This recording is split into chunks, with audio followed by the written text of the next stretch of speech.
Master minds commerce చదవాలనుకునే 10th inter విద్యార్థుల తొలి ఎంపిక.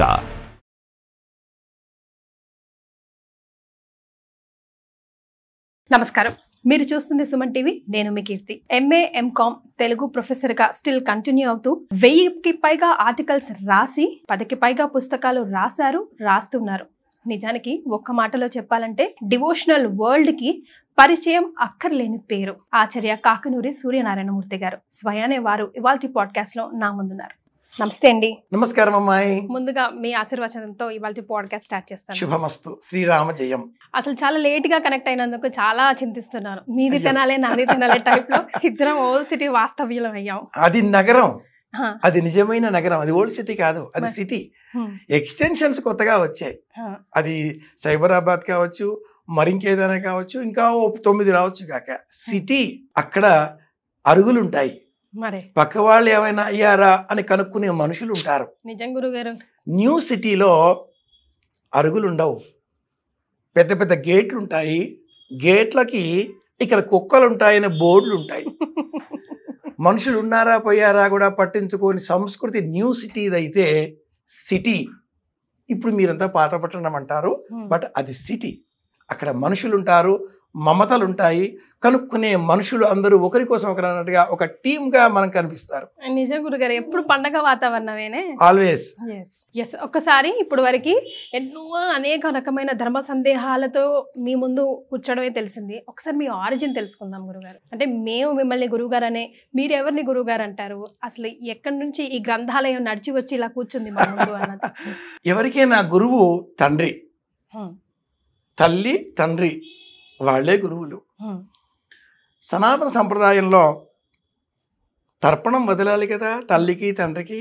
వెళ్ళిపోతే ఆ క్రమంలో 34 మందికి తర్పణాలు వదలాలి అనేటటువంటి జాబితా ఒకటి ఉంటుంది.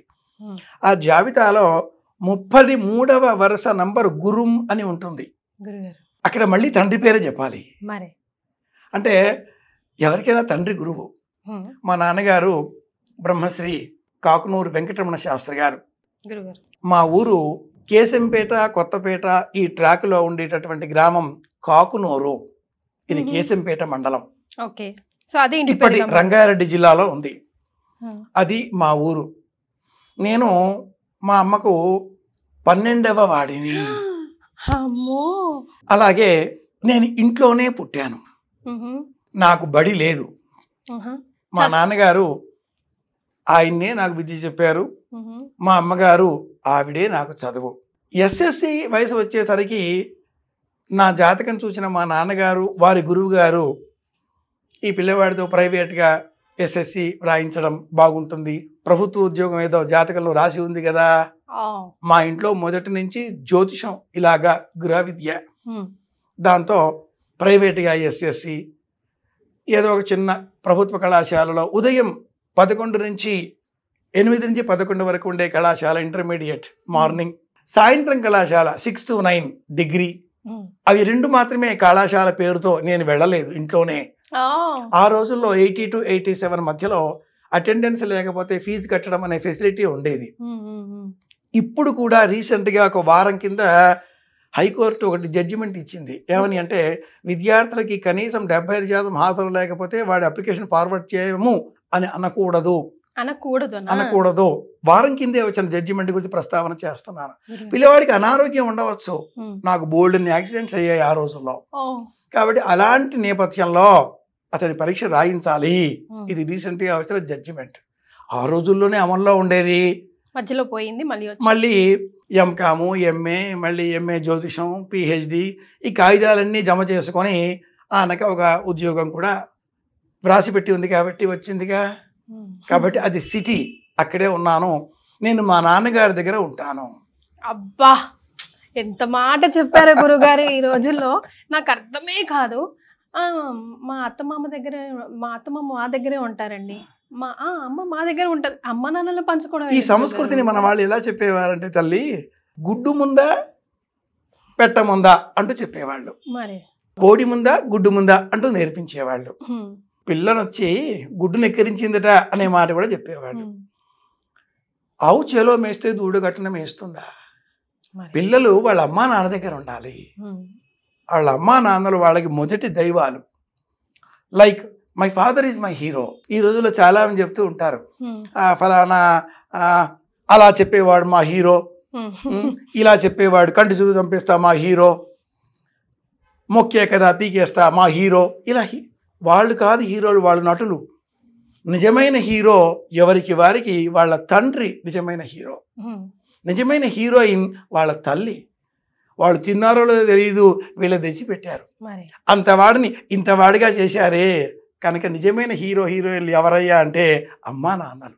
ఎస్ గురుగారు, ఇందాక స్టార్టింగ్లో మీరు తర్పణాలు వదిలేటప్పుడు వాళ్ళు పోయాక పెడతాం కదా అన్నారు కదా, ఆ పోయే అన్న మాట అసలు ఇట్లా కలుపుకున్న తగిలింది.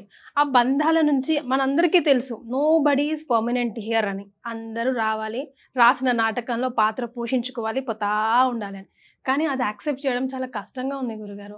దాన్ని ఎట్లా మేనేజ్ చేయాలి?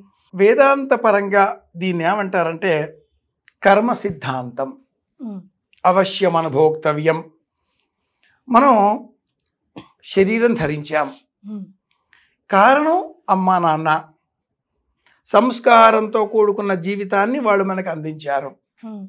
ఎదిగే కొద్దీ మనం ఇంకా ఎదగాలి అనే ప్రయత్నం చేయాలి. ఉన్న చోట నుంచి ఉన్నత స్థానానికి మన ప్రయాణం వెళ్ళాలి. అప్డేట్ కాకపోతే అవుట్డేట్ అయిపోతాం. ఆల్వేస్ వాట్ నెక్స్ట్ అని ఉండాలి. ఈ క్రమంలో అమ్మా నాన్న సంస్కారంతో కూడుకున్న శరీరం, సంస్కారంతో కూడుకున్న ఆలోచనలు ఇచ్చారు. పండ చత్వ మేధ చార్విణి పర పశ్యంతి మధ్యమ వైఖరి. మధ్య మధ్యలో ఇలా టెక్నికల్ పదాలు వాడుతూ ఉంటే కూడా నాకు కొంచెం తృప్తి. లౌకికంగా చెప్పుకోవాలి అంటే ఏం మాట్లాడుతున్నామా ఆలోచించి మాట్లాడాలి. మౌనం చాలా గొప్పది, అలాగే మాట ఇంకా గొప్పది. అలాంటి మాట్లాడే శక్తి మనకు అమ్మా నాన్న వల్ల వచ్చింది. వాళ్ళు ఏం చెప్పారు, మనం ఏం చేస్తున్నాం, ఇది ముఖ్యం. దీన్ని ఆధారం చేసుకొని మనం మన జీవితాన్ని నిర్మించుకోవాలి. ఏదైనా చెప్పగానే విని అమలు చేయకుండా మన ఆలోచన, మన బుద్ధి అది కూడా ఉపయోగించాలి. క్షణాన్ని మనం వృధా చేయకూడదు. ఇది 3వ నియమం అవుతుంది ఇలా చెప్పుకుంటే. క్షణశ కణశ్చైవ విద్యామర్థంచ సాధయేత్. ఒక్క క్షణం కూడా వృధా చేయకుండా నిమిషానికి 2 ప్రయోజనాలు ఉంటాయి. 1వ ప్రయోజనం జ్ఞానాన్ని పొందడం, 2వ ప్రయోజనం ఆ జ్ఞానాన్ని వినియోగించి డబ్బు సంపాదించడం. డబ్బు అంటే ఈ రోజుల్లో మనం చూసే వెల్త్ కావచ్చు, హెల్త్ కావచ్చు, లేదా ఆనందము కావచ్చు. అష్టైశ్వర్యాలు అనుకోండి. ఆనందం అంటే అన్నింటికీ కూడా పరమానందం.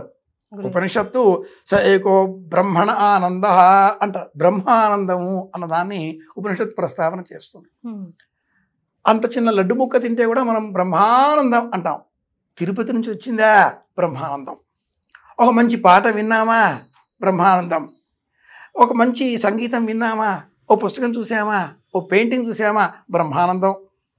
ఇది మనకు ఈ సంస్కారంతో కూడుకున్న జీవితాన్ని మనం గడిపితే వస్తుంది. ఇదే ముఖ్యం.